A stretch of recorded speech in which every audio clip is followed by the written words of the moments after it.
Welcome to Highway Herald, your roadmap to the latest in auto. When tariffs shift, the whole industry swerves. Just weeks ago, Trump doubled steel and aluminum tariffs to 50%, triggering a shockwave across North America. By August 1st, a new 35% tariff on Canadian goods deepened the rift. But Canada didn't flinch. Carney countered with clean tech steel exports and trade pivots. Detroit, now sputtering. Here's how this political standoff is reshaping the future of auto manufacturing.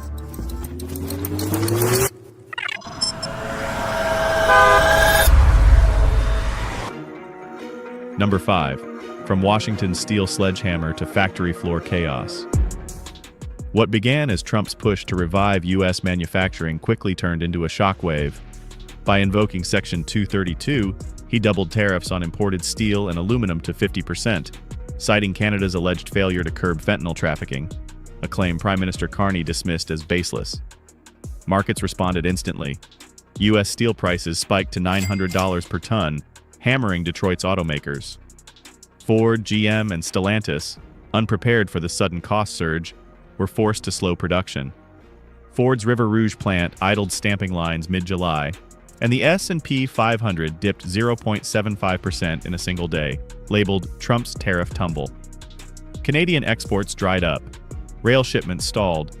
Catherine Cobden of the Canadian Steel Producers Association said U.S. demand vanished overnight. In Windsor, Ford worker Kristen Lawton described the mood as life-changing fear, with Michigan's unemployment rate climbing to 5.4%, the nation's highest. But while Detroit staggered under pressure, Canada was already moving to reclaim control of the narrative. Number 4. Carney's Counterstrike. Green steel meets geopolitics. If Trump landed a punch, Carney countered with a strategic haymaker. Within 48 hours of the U.S. tariff hike, Canada launched a $1 billion steel modernization plan. The focus, replacing coal-fired blast furnaces with cleaner electric arc and hydrogen-based systems, technologies tailor-made for CBAM, the EU's upcoming carbon border tax. But it wasn't just climate-focused, it was geopolitical. On July 16th, Ottawa imposed steep quotas on steel imports from non-FTA countries. Any volumes above 50% of 2024 levels now face a 50% tariff. Steel melted and poured in China, slapped with a flat 25% duty, regardless of where it ends up. The decisive move? Canada locked in its clean steel for national infrastructure, from pipelines to housing, turning its green-powered mills into tools of foreign policy. Europe took notice. With CBAM compliance looming in 2026, buyers in Antwerp, Busan, and Tokyo rushed to secure Canada's low-emission steel. Carney summed it up bluntly. This isn't about nationalism, it's about leverage. The trade clash had evolved, no longer just tariffs, but a clean tech race for industrial dominance. But back across the border, automakers were starting to buckle under pressure. If you've made it this far and love the kind of deep dives we do here on Highway Herald, make sure to hit that subscribe button. You'll stay plugged into every new twist in auto, trade, and tech. Number 3, U.S. automakers slide into the danger zone. South of the border, the toll was brutal. Ford CEO Jim Farley had already warned that a 50% tariff could gouge the company by $2.5 billion in 2025. And he wasn't exaggerating. At $900 per ton, Ford was eating six-figure costs every few minutes. Dealers scrambled.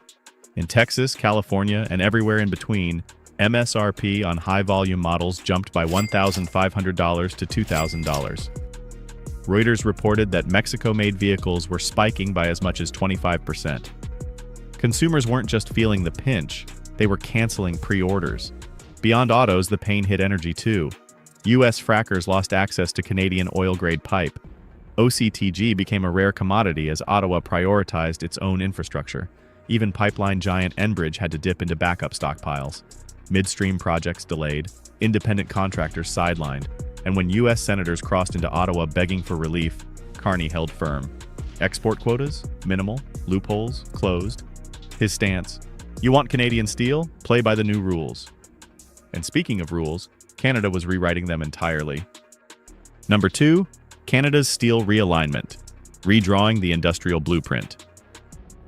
Canada has moved from supply chain sidekick to industrial strategist.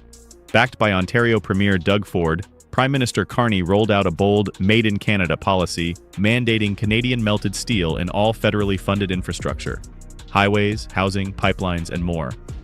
Provinces like Alberta and Saskatchewan joined in, requiring Ontario processed steel in all pipeline-related components. The shift signals a national pivot. Canada isn't just exporting, it's rebuilding. Meanwhile, the export map has been redrawn. Canadian steel shipments to the US dropped from 75% to 68% by mid-2025. The surplus has found new life in CBAM-prepped markets like the EU, Japan, and India, where Canada's 93% emissions-free steel qualifies for green trade incentives. With this carbon passport, Canada now taps premium buyers eager to lock in compliant supply. Crucially, this maneuver hasn't violated USMCA. Over 90% of exports still qualify. But Ottawa is tightening access for lower-tier, unprotected goods. In doing so, Carney isn't just retaliating. He's redrawing trade routes to bypass the US entirely. Still, for many factory workers, this realignment isn't just policy, it's personal. Number 1. When the shop floor shakes, the human cost of a trade war. Trade wars may begin in boardrooms, but the real fallout hits the factory floor. In Windsor, Ontario, Canada's Motor City, workers like Kristen Lawton are feeling the pressure firsthand. A fourth-generation Ford employee, Lawton says this crisis feels worse than past recessions. It feels like a collapse. With nearly 19% of Windsor's workforce tied to manufacturing, steel tariffs have sent shockwaves through the community, stalling parts shipments, idling assembly lines, and triggering layoffs. Auto work in Windsor isn't just a job, it's a family legacy. But rising costs and supply disruptions are threatening that legacy. Union leaders warn younger, less senior workers are most at risk. U.S. plants that rely on Canadian steel and engines are also facing furloughs, eroding cross-border labor ties. Trump's justification, linking tariffs to fentanyl trafficking, has baffled economists and fractured labor unity. Meanwhile, Ottawa is reorienting toward Asia and Europe, where low-emission steel commands premium prices. Canadian exports to the US have already fallen 10% in a year. It's a major moment for policymakers on both sides to reflect on what's been gained and what's at risk. Verdict: outplayed or outpaced. The strategic checkmate in steel. This showdown was never just about tariffs. It was about trajectory. While Trump's strategy leaned on blunt force protectionism, Carney quietly built an industrial moat. He didn't shout, he outmaneuvered. Electrified mills, international CBAM compliance, and domestic-first infrastructure policies have turned Canada's steel industry from dependent to dominant. Now, U.S. automakers face a dangerous two-front challenge. They're short on materials and unprepared for Europe's carbon tolls. Canada's green steel glides through global checkpoints while Detroit idles behind a tariff wall it helped erect. And here's the twist. Ottawa never needed to retaliate tit for tat. It simply moved ahead. So, what's next for Detroit, for DC, and for the decades-long industrial ties between Canada and the US? We want to hear from you. Should the US stick to steel tariffs, or is it time to rethink its trade strategy? Has Canada successfully future-proofed its auto sector, or is this just a short-term win? Will clean tech steel become the new oil in global trade battles? Drop your thoughts in the comments. We'd love to hear your take, especially if you work in auto, energy, or manufacturing. Don't forget to subscribe to Highway Herald to stay in the loop on all things auto, trade, and tech. Thanks for watching and see you next time. You can now check out any of the videos on the screen. There's more exciting and informative content waiting for you.